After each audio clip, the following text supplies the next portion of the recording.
Morning पिला माने केमिति अछ आशा करे समस्ते भलरे थिबो। मु प्रभुଙ୍କ महानाम को धन्यवाद दिए जे से आज गोटे सप्ताह पर आमको आउ थे एकत्रित करिसेंती ऑनलाइन रे संडे स्कूल कार्यक्रम को आगे नवा पाई। तत्संगे संगे मु बालेश्वर सी यूनियन बालेश्वर बाप्टिस्ट चर्च ओ बालेश्वर संडे स्कूल को मध्य धन्यवाद दिए जे से आज मते सुजोग देइचंती बालेश्वर संडे स्कूल को परिचालना करबा निमंते। तबे आसो प्रार्थना करिकी आरंभ करिबा। धन्य धन्य प्रभु तो महानाम को धन्यवाद दूची आज आम समस्त को एकत्रित करने सुजोग धन्यवाद दूची बापा।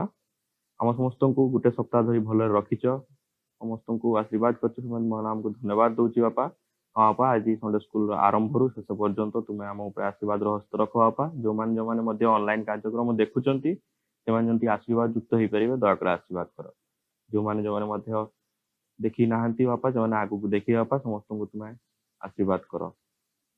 हाँ बापा आज जी वाक्य देवे बापा तुम्हें आशीर्वाद कर मुख बाटे तुम्हें वाक्य प्रदान कर। हाँ बापा ध्यान मागी जाके प्रदान कर बापा। ये छोट प्रार्थना प्रिय प्रभु त्राणकर्ता जीसु ख्रीष्ट नाम रे मागुची आमेन। पिला माने संडे स्कूल कार्यक्रम आरंभ करिबा। चलो प्रथमे गोटे प्रशंसामूलक गीत गाइबा।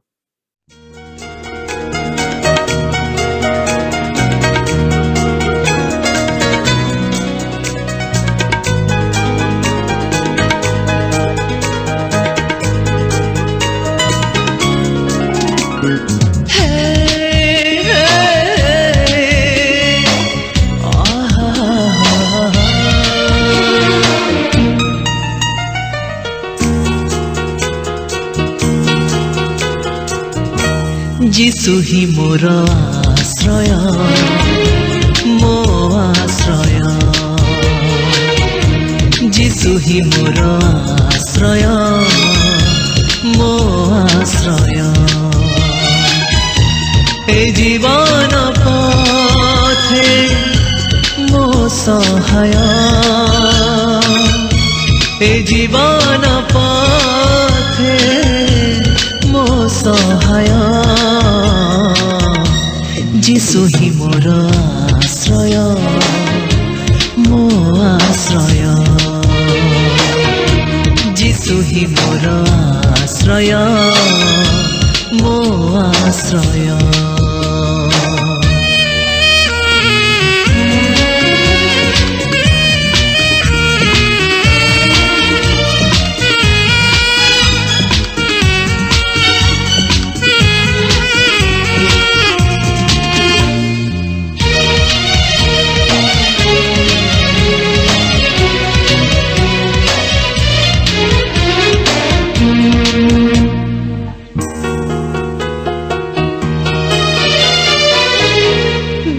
विभीषिका जेबे आसे जीवन रे भिजी जाए मन मोर अश्रुर धार रे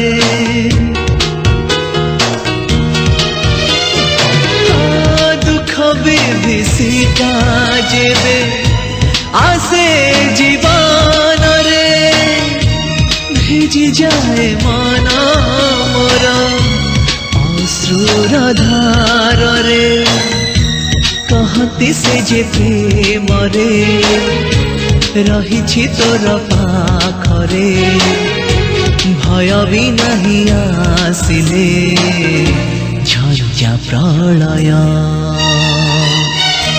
जीसु ही मोर आश्रय मो आश्रय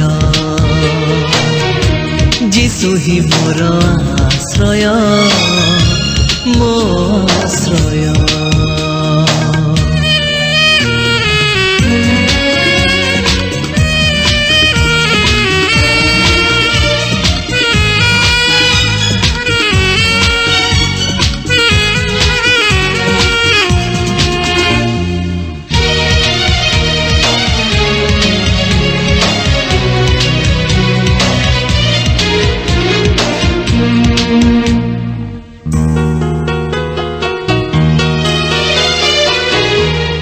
शांति रहे ना किछि जीसु थिले पाखरे ଶାନ୍ତିର ଶ୍ରାବଣ ଝରେ ତାଙ୍କ ଇଶାରାରେ।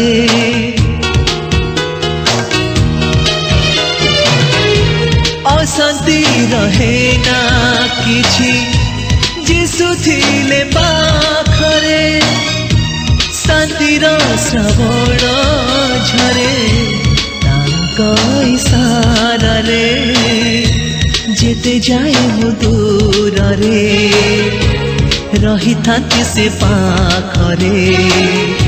ହୃଦୟ ମୋର କହନ୍ତି ମୁଁ ତ ଆଶ୍ରୟ।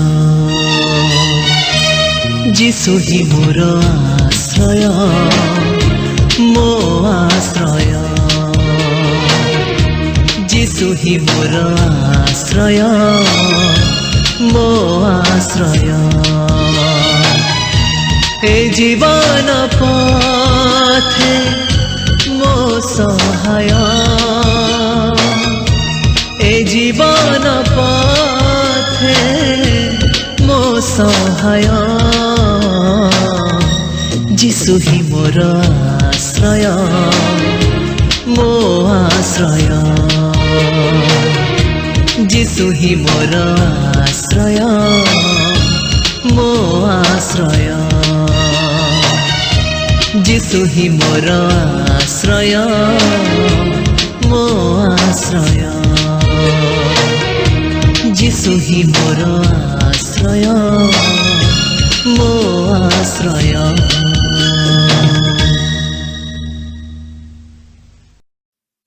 ଧନ୍ୟବାଦ ପିଲାମାନେ।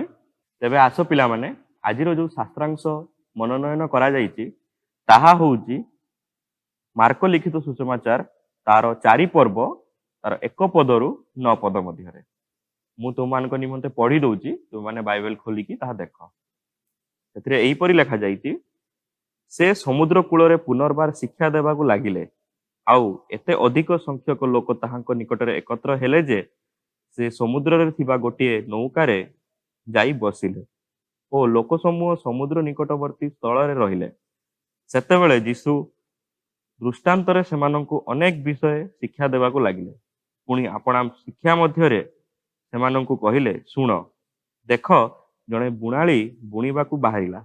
ସେ ବୁଣୁ ବୁଣୁ କେତେକ ବିହନ ବାଟ ପାଖରେ ପଡ଼ିଲା। ପୁଣି ଚଢ଼େଇମାନେ ଆସି ସେଗୁଡ଼ିକ ଖାଇଗଲେ।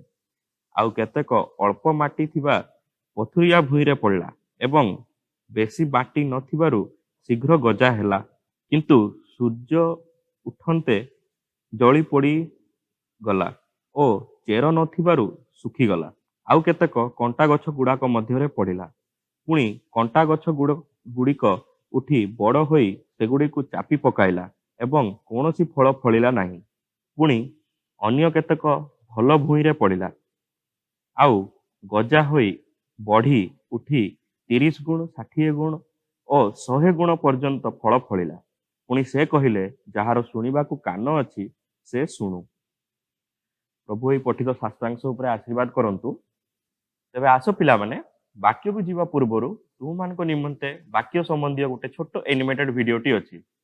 ଚାଲ ସମସ୍ତେ ମିଶିକି ଦେଖିବା। ମାନେ ଆଜି ଜଣେ ବୀଜ ବୁଣାଳି ବିଷୟରେ ଶୁଣିବା।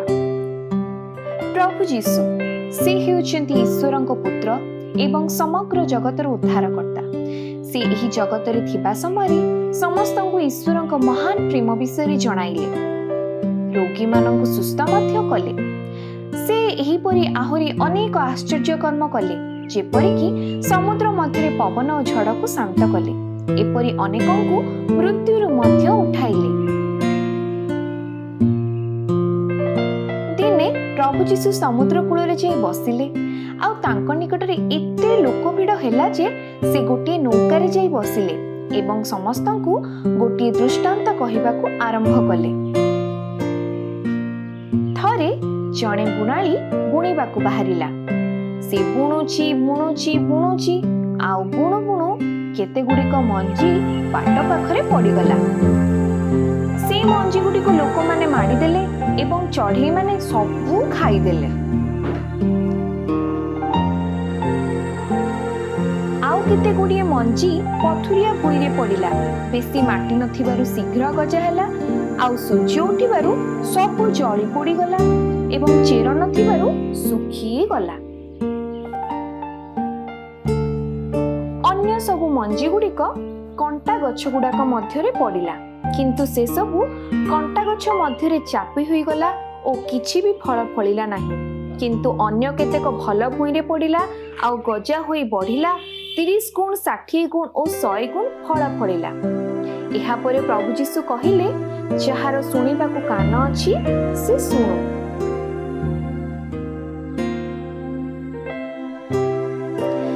तापरे शिष्य माने कोन कहिले जानिछ पिला माने? जीशुଙ୍କ पाखକୁ आसी दृष्टांतर अर्थ पचारिबाकु लागिले। तेणु जीशु कहिले, पुणाली वाक्य बुणे, अनेके शुणती आउ शुणिबा क्षणी शैतान सेमानक ठारू ताहा हरण करी नहीं जाए। सेमाने सेई बाट पाख भूई परी।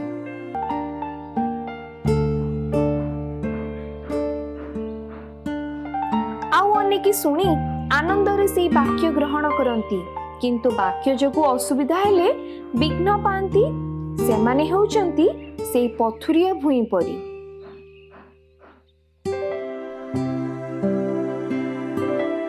आहुरी अनेके वाक्य शुणती, किंतु सांसारिक विषय सबुर प्रभाव रे सेमाने फलहीन हुअंती।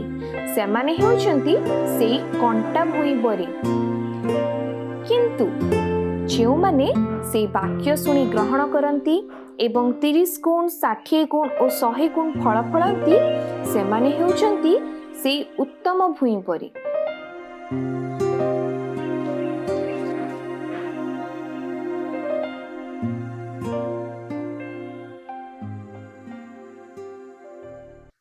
पिला माने एनिमेशन भिडियोटी केमती लागिला? आशा करे समस्त को बहुत भल लागिथिबो। तेबे आसो पिला माने वाक्य को जीवा।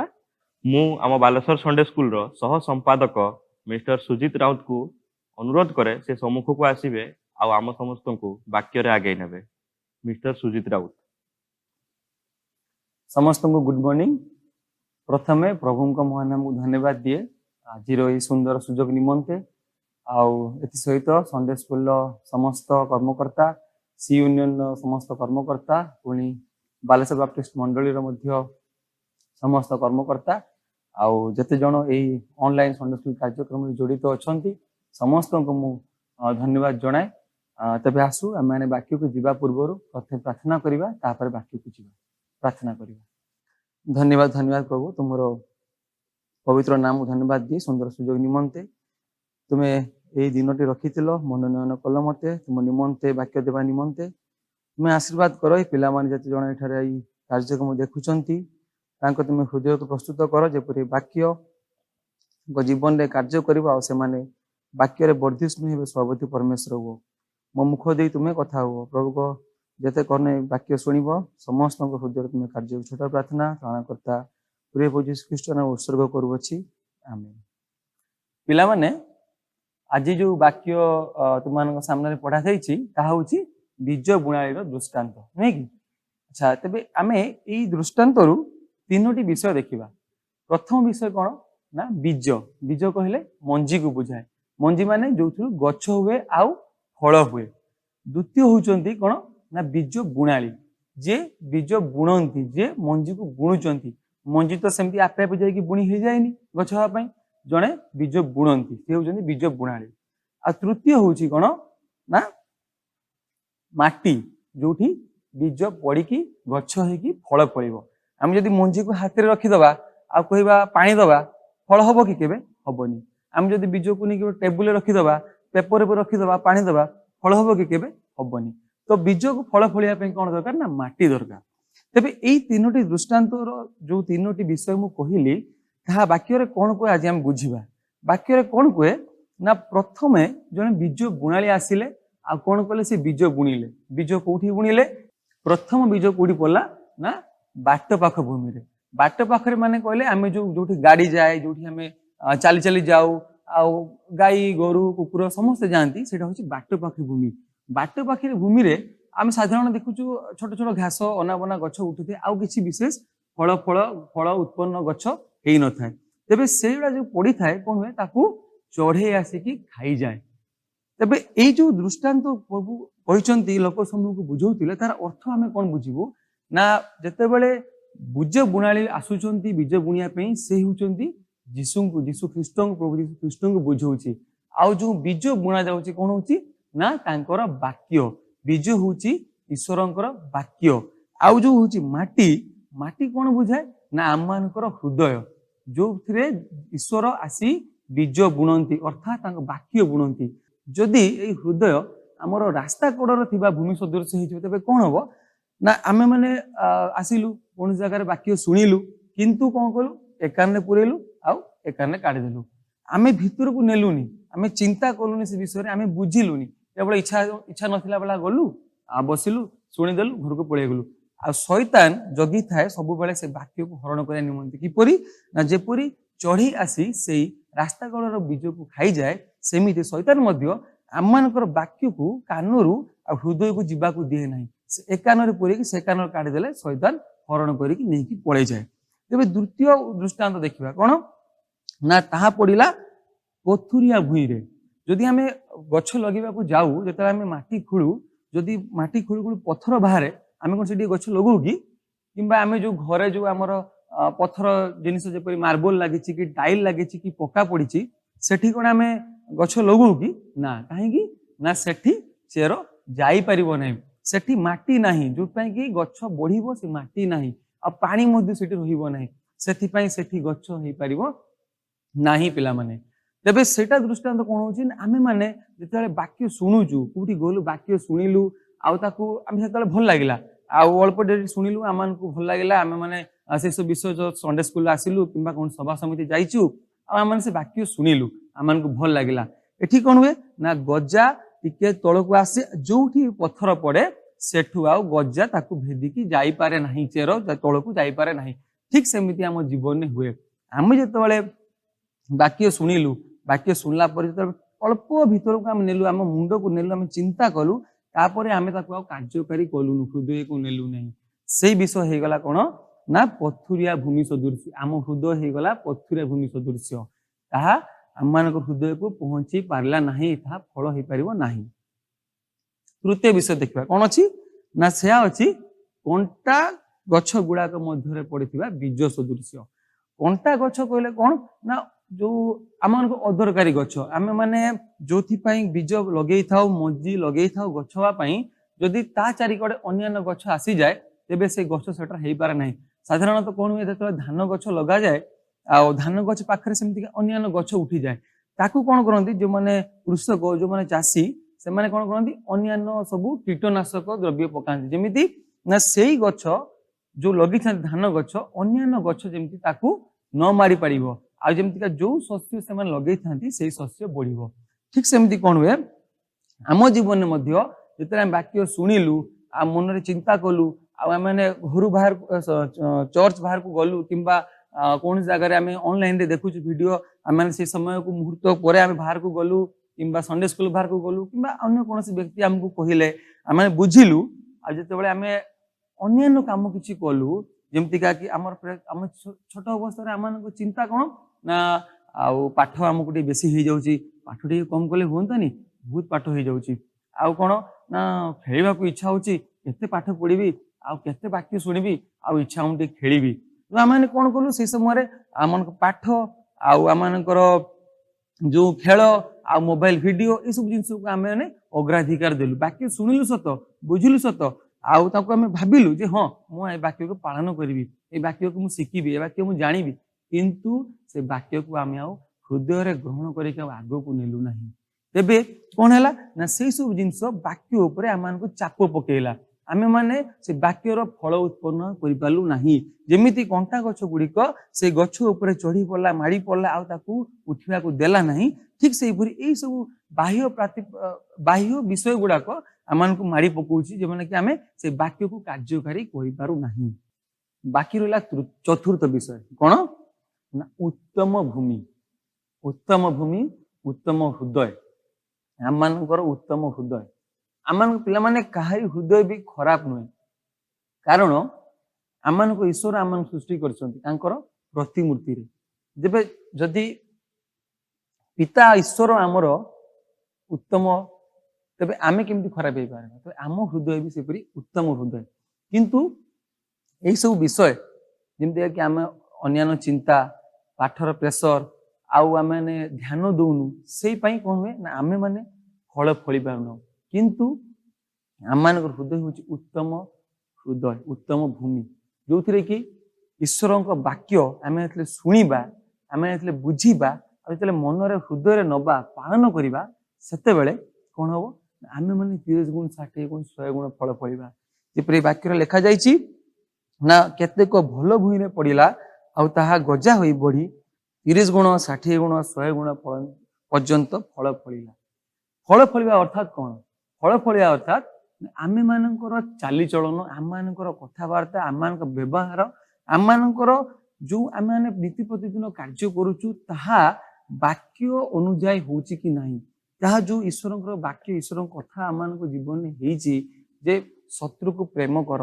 उत्तम बंधु सहित प्रेम रख क्रोध परित्याग कर पितामाता को समादर कर ये 10 आज्ञा प्रभु देइछंती अनेक विषय बाइबल लिखाई जोटा कि आमको नीति प्रतिदिन पालन करिया को हुए आउ से सब विषय आम मैंने बुझी पारुना आम मैंने चिंता करि पारुना कौन हुए ना से सब विषय आम अल्प डेरी पर्यंत कार्यकारी करूँ किंतु जो आम उपर किसी प्रेसर आसी जाए आम मान इच्छा अनुसार जब किसी कार्य हुए आम मैंने कह कौन मुझे जानी मुझे करी मुझे लगी जाऊ साधारणतः क्रोध आम मनुष्य जीवन में अति शीघ्र आसी जाए नहीं कि क्रोध आमर शत्रु ताकू आमको मित्र बनवाक अच्छी माने ताकू आमको जय करार अच्छी ये सब विषय जो आम जीवन में अच्छी ये सब विषय को आम जो वाक्य गढ़न आम गढ़ा ताले आम ईश्वर वाक्य को 30 गुण 60 गुण 100 गुण फल फलिबा पिला माने आउ आज जनक विषय आम ये वाक्य देखिबा जे कि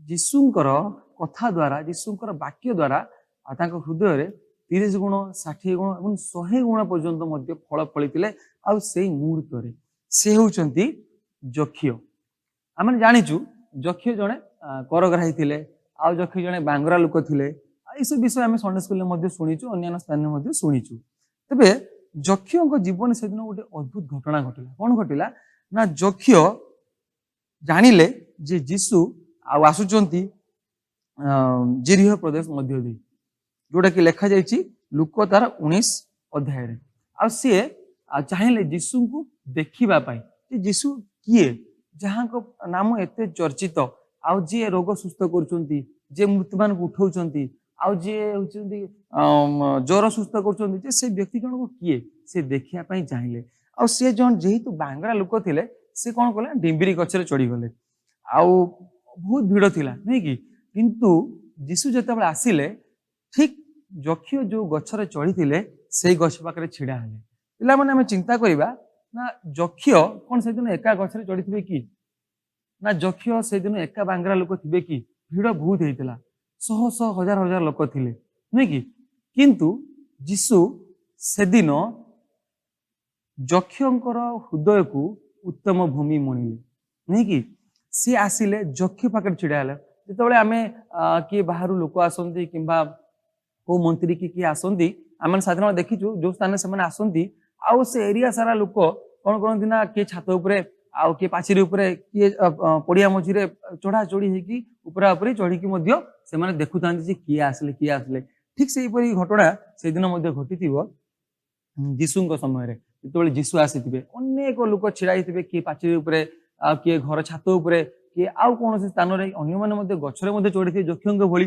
किंतु जीशु आसते से जक्ष्य पाखु जीशु जक्ष्यंकर हृदय से दिन बीज बुणिया आसिले आउ जीशु आसिले छिड़ा हेले आ जक्ष्य को कौन कहले ना जक्ष्य शीघ्र ओह्लै आस कारण आज मते अवश्य तुम घरे रहिबा को हेबो जीशु जानी थिले कि जक्ष्य तांको निमंते अपेक्षा करछन बोली हां जीशु जानी थिले किंतु जक्ष्य जानी नथिले जे जीशु को से देखिबा पई जाउचंती किंतु जीशु तांको देखा करिबा पई आसीचंती जक्ष्य चाहुथिले जीशु को देखिबा पई किंतु जीशु ख्रीष्ट आमर जे परमेश्वर सी आसीचंती जक्ष्य को देखा करिबा पई साक्षात करिबा पई आउ तांको घरे जीवा पई तांको घरे भोजरे बसिबा पई केते बड़ कथा पिला माने हम चिंता करिबा ଯକ୍ଷ ଜାଣିନଥିଲେ ଯେ ଯୀଶୁ ଏପରି ଆଉ ତାଙ୍କ ଜୀବନରେ ହଠାତ୍ ଆସିବେ। ସେ ବହୁତ ବଡ ଗୋଟେ କରଗ୍ରାହୀ ଥିଲେ। କରଗ୍ରାହୀ ମାନେ ଯେଉଁମାନେ କର ଆଦାୟ କରେ, ସରକାର ବି ଆମ ପାଖରୁ କର ନିଅନ୍ତି, କିନ୍ତୁ ଯକ୍ଷ ଅନ୍ୟାୟ ଭାବରେ କର ନେଉଥିଲେ। ସେ ଅଧିକାର ପ୍ରାପ୍ତ ନଥିଲେ ମଧ୍ୟ ତାଠୁ ଅଧିକ କର ନେଉଥିଲେ। ତ ସେଇ ସମୟରେ ସେ ତାଙ୍କ ଜୀବନ କଣ ଥିଲା, ତାଙ୍କ ହୃଦୟ କଣ ଥିଲା ନା ସେଇ ଯୋଉ ପଥୁରିଆ ଭୂମି ସଦୃଶ ଥିଲା, ଆଉ ବାଟ ପାଖରେ ପଡିଥିବା ଭୂମି ସଦୃଶ ଥିଲା, ଆଉ କଣ୍ଟା ଗଛ ପକା ଭୂମି ସଦୃଶ ଥିଲା। ସମସ୍ତ ବିଷୟ ଧନ ଟଙ୍କା ଦୌଲତ ଆଉ ଏଇସବୁ ଜିନିଷ ଅନ୍ୟାୟରେ କିପରି ଟଙ୍କା ଅର୍ଜନ କରିବା, ତାଙ୍କ ହୃଦୟ ସେଇ ପ୍ରକାର ଥିଲା। କିନ୍ତୁ ଯୀଶୁ ଆସିଲେ ଉତ୍ତମ ବୀଜ ନେଇ। ଯୀଶୁ କେବଳ ଗୋଟିଏ ମାତ୍ର ବାକ୍ୟ କହିଲେ। କଣ କହିଲେ ନା ଯକ୍ଷ ଶୀଘ୍ର ଓହ୍ଲେଇ ଆସ, କାରଣ ଆଜି ମତେ ଅବଶ୍ୟ ତୁମ ଘରେ ରହିବାକୁ ହେବ। ବାସ୍ ଏତିକି କଥା ପିଲାମାନେ, ଆଉ ତାଙ୍କୁ କିଛି କହିନାହାନ୍ତି। ଯକ୍ଷ ସାଙ୍ଗେ ସାଙ୍ଗେ ଓହ୍ଲେଇ ଆସିଲେ। ଆଉ କଣ କହିଲେ, ପ୍ରଭୁ ଦେଖନ୍ତୁ ମୋ ସମ୍ପତ୍ତିର ଅର୍ଦ୍ଧେକ ମୁଁ ଦରିଦ୍ର ମାନଙ୍କୁ ଦାନ କରୁଅଛି, ଆଉ ଯଦି ଅନ୍ୟାୟରେ କାହାଠାରୁ କିଛି ନେଇଥାଏ ତେବେ 4 ଗୁଣରେ ତାହା ଫେରାଇ ଦେଉଛି। କେତେ ଆଶ୍ଚର୍ଯ୍ୟକର କଥା। ପ୍ରଭୁ କେବଳ ଗୋଟେ ବିଷୟ କହିଲେ, ଆଉ ଯକ୍ଷ ତାଙ୍କର ଜୀବନରେ ଯେତେକ ସମ୍ପତ୍ତି ଅନ୍ୟାୟରେ ଅର୍ଜନ କରିଥିଲେ କଣ କହିଲେ, 4 ଗୁଣରେ ଫେରେଇ ଦେବି। ଗୋଟେ ଗୁଣ ନୁହେଁ, କହିଲେନି ପ୍ରଭୁ ଆଉ ମୁଁ ଯେତିକି ନେଇ ସେତିକି ଫେରେଇ ଦେବି, ନା 4 ଗୁଣ। ଏଠି ଆମେ ଦେଖିଲୁ 30 ଗୁଣ 60 ଗୁଣ 100 ଗୁଣ, ଆଉ ସେ 4 ଗୁଣ ସମ୍ପତ୍ତି ଫେରେଇ ଦେଲେ। ଚିନ୍ତା କରିବା ତାଙ୍କ ହୃଦୟ ସେଦିନ କେତେ ପରିବର୍ତ୍ତିତ ହେଇଛି, କେମିତି ପରିବର୍ତ୍ତିତ ହେଲା ପିଲାମାନେ। ଯକ୍ଷ ଯୀଶୁଙ୍କର କଥା ଶୁଣିଲେ, ଯେ ଯୀଶୁ କହିଲେ ଓହ୍ଲେଇ ଆସ, ଯକ୍ଷ ସେଟା ଶୁଣିଲେ। ଶୁଣିଲା ପରେ ନେଲେ ହୃଦୟରେ, ଆଉ ତାକୁ ପାଳନ କଲେ। ଯକ୍ଷ ସେତେବେଳେ ଚିନ୍ତା କଲେନି ଯେ ମୋର ଏତେ ସମ୍ପତ୍ତି, ଏତେ ଟଙ୍କା, ଏତେ ଦୌଲତ, ଆଉ ମୁଁ ଯଦି ତାକୁ ଛାଡିଦେବି କାଲି ମୁଁ କଣ ଖାଇବି, କାଲି ମୁଁ କଣ କରିବି, ଯଦି ମୁଁ ଦେଇଦେବି ତେବେ କାଲି ମୁଁ କଣ କରିବି। ସେ ସମୟରେ ଅନ୍ୟାନ୍ୟ ଲୋକମାନେ ମଧ୍ୟ କଣ କଲେ ନା ବଚସା କରିବାକୁ ଲାଗିଲେ ଯେ ଜଣେ ପାପୀଙ୍କ ଘରକୁ ଯୀଶୁ ଯାଉଛନ୍ତି। ତାହା ହୁଏତ ଯକ୍ଷ ମଧ୍ୟ ଶୁଣିଥିବେ, ଆଉ ଯକ୍ଷ ସେଇ ସମୟରେ ସେସବୁ ଖାତିର କଲେନି। ସେ ଦେଖିଲେ ଯୀଶୁଙ୍କୁ ଦେଖିଲେ, ଆଉ ଯୀଶୁ ଯୋଉ ବାକ୍ୟ କହିଲେ, ଯୋଉ ଶବ୍ଦ ଉଚ୍ଚାରଣ କଲେ, ତାହା ଯକ୍ଷକୁ ପରିବର୍ତ୍ତିତ କଲା। ପିଲାମାନେ ଆଜି ହୁଏତ ଆମେମାନେ ଯକ୍ଷ ନୁହଁ, କିମ୍ବା ଯୀଶୁ ଆମ ପାଖରେ ନାହାନ୍ତି, ଆମେମାନେ ଯୀଶୁଙ୍କ କଥା ଡାଇରେକ୍ଟ କାନରେ ଶୁଣି ପାରୁନାହୁଁ, କିନ୍ତୁ ଆମେମାନେ ଯୀଶୁଙ୍କ ସାଙ୍ଗରେ କଥା ହଉ କିପରି, ପ୍ରାର୍ଥନା ଦ୍ଵାରା। ଯୀଶୁ ଆମ ସାଙ୍ଗରେ କଥା ହୁଅନ୍ତି କିପରି, ଏ ବାକ୍ୟ ଦ୍ଵାରା। ସେ ତାଙ୍କ ଜୀବନ୍ତ ବାକ୍ୟ ଆମ ପାଖରେ ଦେଇଛନ୍ତି। ସେଦିନ ଯୋଉ ପ୍ରକାର କଥା ସେ ଯକ୍ଷଙ୍କୁ କହିଥିଲେ, ଯକ୍ଷ ଶୁଣିଥିଲେ କାନରେ, ସେଇ ପ୍ରକାର କଥା ଏଇ ପୁରା ବାକ୍ୟରେ ସେ ଦେଇଛନ୍ତି। ତାଙ୍କର ସମସ୍ତ ଆଜ୍ଞା, ତାଙ୍କର ସମସ୍ତ କଥା ଏଇଠି ଦେଇଛନ୍ତି। ଯଦି ଗୋଟିଏ ଶବ୍ଦରେ, ଗୋଟିଏ ବାକ୍ୟ ଉଚ୍ଚାରଣ ଯକ୍ଷ ଜୀବନ ସେଦିନ ପରିବର୍ତ୍ତିତ ହେଇଥିଲା, ଆଉ ସମସ୍ତ ସେ ଚିନ୍ତା ଛାଡିଦେଲା, ସମସ୍ତ ବିଷୟ ଛାଡିଦେଲା, ସମସ୍ତ ଟଙ୍କା ସମ୍ପତ୍ତି ସବୁ ଭୁଲିଗଲା। ସେ କୋଉଠି ଅଛି, ସେ କିଏ, ସେ କୋଉ ପଦବୀର ଅଛି, ଲୋକ କଣ ଭାବିବେ, ଆଉ ସିଏ ଘରକୁ ନେଇକି ଯିବ।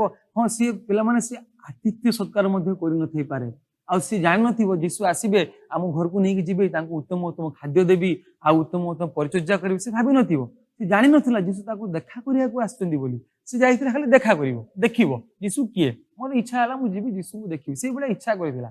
କିନ୍ତୁ ଯୀଶୁ ଜାଣିଥିଲେ ଏଠାରେ ଗୋଟେ ଏପରି ହୃଦୟ ଅଛି, ଆଉ ଏପରି ଭୂମି ଅଛି, ଯୋଉ ଜାଗାରେ ମୋ ବାକ୍ୟ ମୋର ପହଞ୍ଚିବା ଦ୍ଵାରା ତାର 30 ଗୁଣ 60 ଗୁଣ 100 ଗୁଣ ଫଳ ଫଳିବ।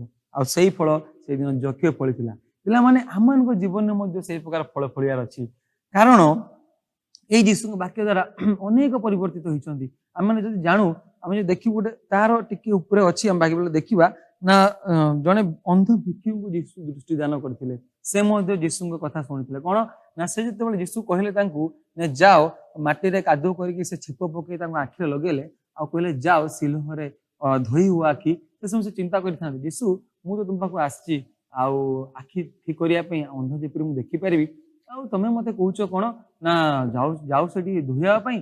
ସେ ବିଷୟ ଚିନ୍ତା କରିଥାନ୍ତେ ତାହେଲେ ହୁଏତ ସେ ଦୃଷ୍ଟି ପାଇନଥାନ୍ତେ, କିନ୍ତୁ ସେ କାର୍ଯ୍ୟ କଲେ। ପିଲାମାନେ ସେ ଗଲେ ଆଉ ଧୋଇ ହେଲା ପରେ ଆଉ ସେ ଦୃଷ୍ଟି ପାଇଲେ। ଏ ପ୍ରକାର ଆମେ ମାନେ ଆହୁରି ଅନେକ ବିଷୟ ଜାଣିଛୁ, ଯେମିତିକା ପ୍ରଭୁ ମଧ୍ୟ ସାମୁଏଲକୁ ଡାକିଥିଲେ। ସାମୁଏଲ ସେଦିନ କହିଲେ, ପ୍ରଭୁ କୁହନ୍ତୁ ଆପଣଙ୍କ ଦାସ ଶୁଣୁଅଛି। ଏ ପିଲାମାନେ ଆମମାନଙ୍କର ଜୀବନରେ ମଧ୍ୟ ହୁଏତ ଆଜି ଆମେମାନେ କେତେବେଳେ କାହା ଉପରେ ରାଗି ଯାଉଛୁ, କେତେବେଳେ କାହା ଉପରେ କ୍ରୋଧ କରିଦଉଛୁ, ଆଉ ଆମେ ସମସ୍ତେ ଉତ୍ତମ ପିଲାମାନେ। ମୁଁ ଜାଣିଛି ଆମମାନଙ୍କ ସଣ୍ଡେ ସ୍କୁଲ ପିଲାମାନେ ସବୁ ଉତ୍ତମ ପିଲାମାନେ। ପ୍ରତ୍ୟେକ ପିଲାମାନେ ହଉଛନ୍ତି ଏକ ଆଉ ଈଶ୍ୱରଙ୍କର ଗଢଣ, ଯେଉଁମାନେ ଈଶ୍ୱର ତାଙ୍କ ପ୍ରତିମୂର୍ତ୍ତି ସମସ୍ତ ସୃଷ୍ଟି କରିଛନ୍ତି। ତେବେ ଏଇ ଯୋଉ ବାକ୍ୟ ଆଜି ଆମେ ଶୁଣିଲୁ, ଆଉ ଈଶ୍ୱରଙ୍କ ବାକ୍ୟ ଯୀଶୁଙ୍କ ବାକ୍ୟ କିପରି ଜୀବନକୁ ପରିବର୍ତ୍ତିତ କରେ ଆଉ ଜୀବନରେ କିପରି 30 ଗୁଣ 60 ଗୁଣ ଫଳ ଫଳେ। କାରଣ ଈଶ୍ୱରଙ୍କ ବାକ୍ୟ ଏକ ଉତ୍ତମ ବୀଜ। ଏଇ ଯୋଉ ଈଶ୍ୱରଙ୍କ ବାକ୍ୟ ଏକ ଉତ୍ତମ ବୀଜ। ଆମେ ଯୋଉ ଗଛ ଲଗାଉ, ଯଦି ଆମେ 10ଟା ଗଛ ବୀଜ ଲଗାଉଛୁ, ହୁଏତ 10ଟା ଗଛ ଉତ୍ତମ ଫଳ ନ ଫଳିପାରେ। କୋଉ ବୀଜ ଖରାପ ଫଳ ମଧ୍ୟ ଫଳି ନପାରେ, ଖରାପ ଫଳ ଫଳେ କିମ୍ବା ଭଲ ଗଛ ହୁଏନି, ଗଛ ହେଲେ ଫଳ ହୁଏନି। କିନ୍ତୁ ଯୀଶୁଙ୍କର ବାକ୍ୟ, ଈଶ୍ୱରଙ୍କ ବାକ୍ୟ ଯୋଉ ପବିତ୍ର ବାଇବେଲରେ ଆମକୁ ଦିଆଯାଇଛି, ତାହା ଏକ ଉତ୍ତମ ବୀଜ। ପ୍ରତ୍ୟେକ ଶବ୍ଦ, ପ୍ରତ୍ୟେକ ବାକ୍ୟ ଉତ୍ତମ। ତାହା ଯୋଉ ଭୂମିରେ ଯିବ ସେ ଫଳ ଫଳିବ। କେବଳ ଆମକୁ ସେଇ ଭୂମିକୁ ପ୍ରସ୍ତୁତ କରିବାର ଅଛି, ଏଇ ହୃଦୟକୁ ଆମେ ପ୍ରସ୍ତୁତ କରିବାର ଅଛି। ଏଇ ବାକ୍ୟ ନିମନ୍ତେ ଆମକୁ ହୃଦୟ ଖୋଲିବାର ଅଛି। ଆଉ ଏଇ ବାକ୍ୟ ଯେତେବେଳେ ଆମ ହୃଦୟକୁ ଆସିବ, ଆମମାନଙ୍କ ଜୀବନରେ ଯାହା କିଛି ଅସୁବିଧା ଅଛି, ଯାହା ଚିନ୍ତା ଅଛି, ଯାହା କିଛି ବିଷୟ ଆଗକୁ ଆମେ ମାନେ ଆଉ ଯେତେ ପର୍ଯ୍ୟନ୍ତ ଆମକୁ ପ୍ରଭୁ ରଖିଛନ୍ତି, ତାହା ଆମେ ଆଗେଇବା ଆଉ ଉତ୍ତମ ଫଳ ଫଳିବା। ଆଉ ସେଇ ଗଛ ଆଉ ସେଇ ଯୋଉ ଆମେ ହୃଦୟରେ ବିଷୟ ନବୁ, ତାହା ଆଗକୁ ଆଗକୁ ଆମେ ଯେତେ ବଡ଼ ହବୁ, ଉତ୍ତମ ଉତ୍ତମ ଫଳ ଫଳିବ। ମୁଁ ବିଶ୍ୱାସ କରେ ପିଲାମାନେ, ଆଜି ଆମେ ଏଇ ଆଉ ବାଟ ପାଖ ଭୂମି ଆଉ ଯୋଉ ଉତ୍ତମ ଭୂମି ସବୁ ବିଷୟରେ ଆମେ ଶିଖିଲୁ ଆଉ ଉତ୍ତମ ବିଷୟ ଶିଖିଥିବୁ। ପ୍ରଭୁ ସମସ୍ତଙ୍କୁ ଆଶୀର୍ବାଦ କରନ୍ତୁ। ପିଲାମାନେ ବାକ୍ୟ ଦ୍ୱାରା ସମସ୍ତେ 30 ଗୁଣ 60 ଗୁଣ ଏବଂ 100 ଗୁଣ ଫଳ ଫଳିବ। ଧନ୍ୟବାଦ। ବାକ୍ୟ ନିମନ୍ତେ ମିଷ୍ଟର ସୁଜିତ ରାଉତକୁ ଧନ୍ୟବାଦ ଦିଏ। ସେ ବହୁତ ସୁନ୍ଦର ଭାବରେ ଆମକୁ ବାକ୍ୟ ବୁଝାଇ ଦେଇଛନ୍ତି। ଆଉ ମୁଁ ଆଶା କରେ ପିଲାମାନେ, ତୁମମାନେ ମଧ୍ୟ ବହୁତ ଭଲସେ ଶୁଣିଥିବ, ବାକ୍ୟକୁ ପାଳନ କରିବ ଓ 30 ଗୁଣ 60 ଗୁଣ 100 ଗୁଣ ଫଳ ଫଳିବ। ତେବେ ଆସ ପିଲାମାନେ, ସଣ୍ଡେ ସ୍କୁଲ କାର୍ଯ୍ୟକ୍ରମ ଶେଷ କରିବା ପୂର୍ବରୁ ପ୍ରାର୍ଥନା କରିବା। ଧନ୍ୟ ଧନ୍ୟ ବାପା, ତୁମ ମା ନାମକୁ ଧନ୍ୟବାଦ ଦଉଛି। ଆଜି ଆମ ସଣ୍ଡେ ସ୍କୁଲର ଆରମ୍ଭରୁ ଶେଷ ପର୍ଯ୍ୟନ୍ତ ତୁମେ ଆମ ସଭାପତି ପରମେଶ୍ୱର ହେଲ, ସେଥିପାଇଁ ମା ନାମକୁ ଧନ୍ୟବାଦ ଦଉଛି। ବାପା, ଆଜି ଯୋଉ ଭାଇ ବାକ୍ୟ ଦେଲେ, ତୁମେ ତାକୁ ବହୁତ ଭଲସେ ଆମକୁ ସବୁ ବୁଝାଇ ଦେଲେ, ସେଥିପାଇଁ ତୁମ ମା ନାମକୁ ଧନ୍ୟବାଦ ଦଉଛି। ବାପା, ତୁମେ ତାଙ୍କ ସଭାପତି ପରମେଶ୍ୱର ହୁଅ, ତାଙ୍କୁ ଆଶୀର୍ବାଦ କର। ହଁ ବାପା, ଯୋଉମାନେ ମଧ୍ୟ ବାକ୍ୟ ଶୁଣିଲେ ବାପା, ସେମାନେ ଯେମିତି 30 ଗୁଣ 60 ଗୁଣ 100 ଗୁଣ ଫଳ ଫଳି ପାରିବେ, ଦୟାକର ଆଶୀର୍ବାଦ କର। ଆମ ସଣ୍ଡେ ସ୍କୁଲ ଉପରେ ତୁମେ ଆଶୀର୍ବାଦର ହସ୍ତ ରଖ ବାପା। ହଁ ବାପା, ଯୋଉମାନେ ମଧ୍ୟ ଆଜି ସୁଯୋଗ ପାଇନାହାନ୍ତି ତୁମ ଅନଲାଇନ କାର୍ଯ୍ୟକ୍ରମରେ ଯୋଗ ଦେବା ପାଇଁ, ସେମାନଙ୍କୁ ମଧ୍ୟ ତୁମେ ଆଶୀର୍ବାଦ କର ଆଉ ଆଗକୁ ଦେଖିବା ପାଇଁ ତାଙ୍କୁ ସୁଯୋଗ ଦିଅ। ଯାହା ନ ମାଗିଛି ଇଚ୍ଛା ଥିଲେ ପ୍ରଦାନ କର ବାପା। ଇଚ୍ଛା ତ ପ୍ରାର୍ଥନା ପ୍ରିୟ ପ୍ରଭୁ ତ୍ରାଣକର୍ତ୍ତା ଯୀଶୁ ଖ୍ରୀଷ୍ଟଙ୍କ ମାଗୁଛି, ଦୟା ଗ୍ରହଣ କର। ଆମେନ୍। ଧନ୍ୟବାଦ।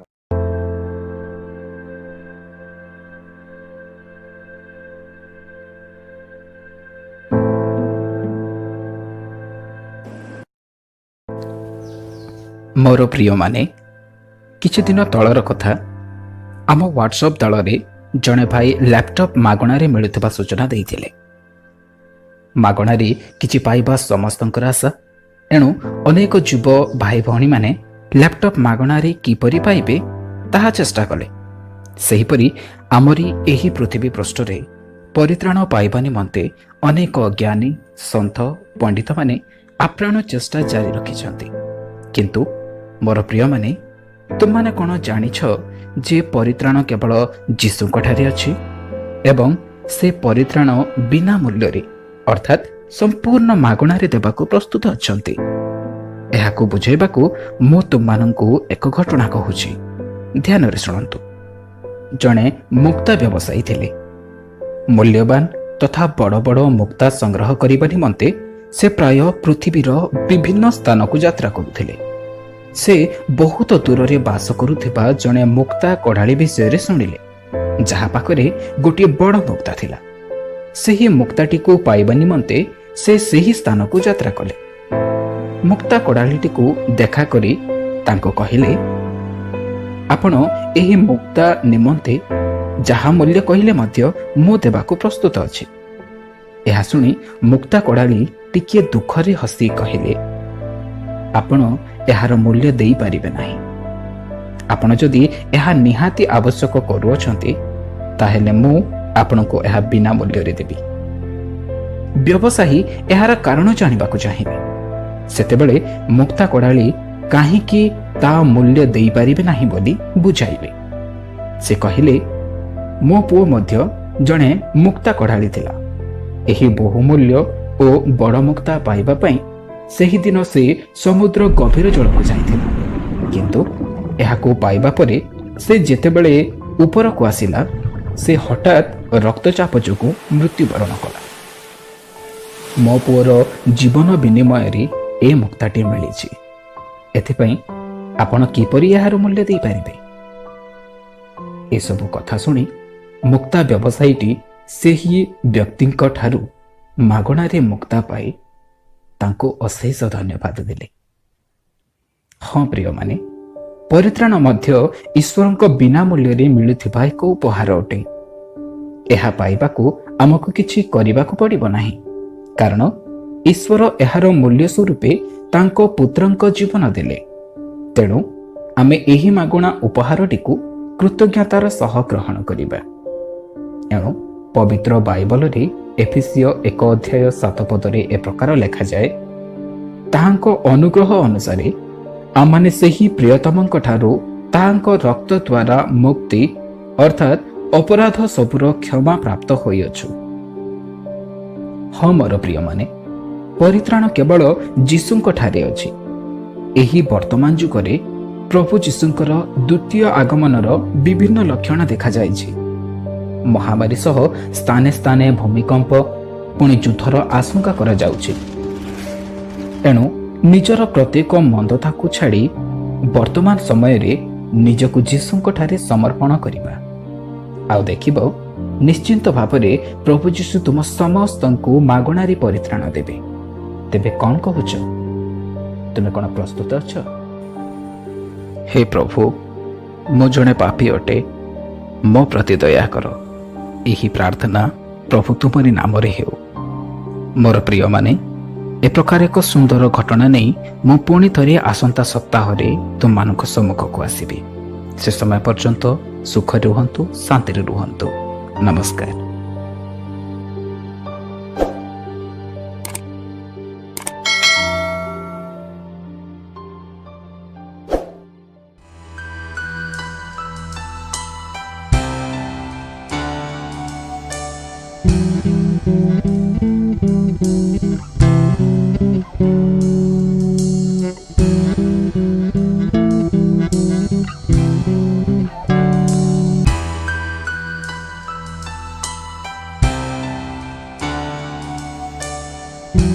Thank you.